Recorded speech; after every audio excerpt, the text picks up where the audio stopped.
DRDO రూపొందించిన machine Divyastra విజయవంతమైంది. ఏకకాలంలో బహుళ లక్ష్యాలను ఛేదించే అగ్ని-5 క్షిపణి ప్రయోగ పరీక్ష విజయవంతమైంది. ఈ సందర్భంగా భారత ఆర్మీ స్వదేశీ తయారీ ఆయుధ సామాగ్రి సామర్థ్యాన్ని ప్రదర్శించింది.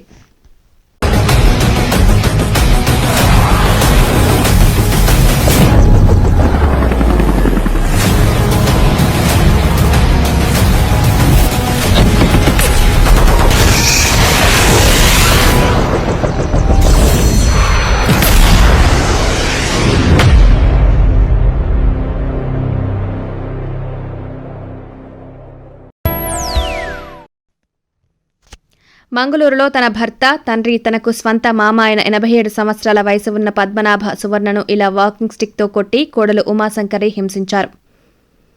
గల్ఫ్ ఉద్యోగం చేస్తున్న బాధితుడి కుమారుడైన ప్రీతం సీసీటీవీలో ఈ దృశ్యాలను చూసి చలించిపోయారు. తన భార్య రాక్షసంగా ప్రవర్తించడాన్ని చూసి మంగళూరులోని తన చెల్లెలకు ఫోన్ చేసి సమాచారం అందించి పోలీస్ కేసు నమోదు చేశారు.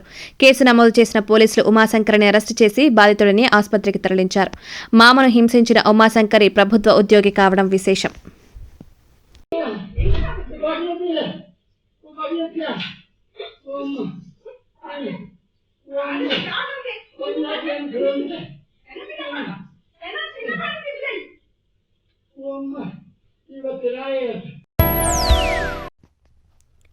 దేశవ్యాప్తంగా CAA చట్టం అమలుకు సంబంధించి కేంద్ర ప్రభుత్వం అధికారిక గెజిట్లో నోటిఫికేషన్ను ప్రచురించింది.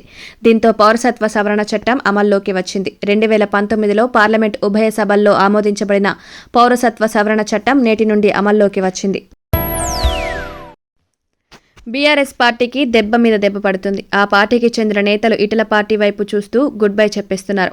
కొందరు బీజేపీ వైపు, మరికొందరు కాంగ్రెస్ కూటికి వెళ్తున్నారు. మాజీ ఎంపీలైన సీతారాం నాయక్, నగేష్, మాజీ ఎమ్మెల్యేలు జలగం వెంకట్రావు, శానంపూడి సైదిరెడ్డి కాషాయ పార్టీ తీర్థం పుచ్చుకున్నారు. ఢిల్లీలో బీజేపీ రాష్ట్ర వ్యవహారాల ఇన్ఛార్జి తరుణ్ చుగ్ సమక్షంలో వీరంతా బీజేపీ గూటికి చేరుకున్నారు. వీరందరికీ ఎంపీ టికెట్లు వచ్చే అవకాశం ఉన్నట్టు తెలుస్తోంది. ఆదిలాబాద్ టికెట్ నగేష్కు, మహబూబాబాద్ టికెట్ సీతారాం నాయక్కు, నల్గొండ టికెట్ శానంపూడి సైదిరెడ్డికి, ఖమ్మం టికెట్ జలగం వెంకట్రావుకు వచ్చే అవకాశం ఉంది.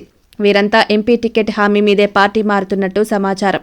ఆయా చోట్ల బీజేపీకి బలమైన అభ్యర్థులు కూడా లేరు. దీంతో వీరిని చేర్చుకుని బీజేపీ టికెట్ ఇచ్చేందుకు నిర్ణయించింది. ఢిల్లీలో జరిగిన ఈ కార్యక్రమంలో తెలంగాణ బీజేపీ నేతలు లక్ష్మణ్, ఏలేటి మహేశ్వర్ రెడ్డి, పొంగులేటి సుధాకర్ రెడ్డి తదితరులు పాల్గొన్నారు.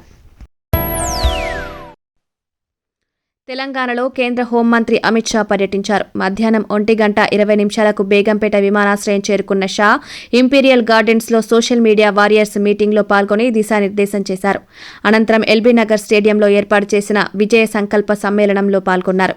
తదుపరి సాయంత్రం 6 గంటలకు ఐటీసీ కాకతీయలో ఏర్పాటు చేసిన తెలంగాణలోని పార్టీ ముఖ్య నేతలతో సమావేశమైన అనంతరం బేగంపేట ఎయిర్పోర్ట్ నుంచి తిరుగు ప్రయాణమయ్యారు.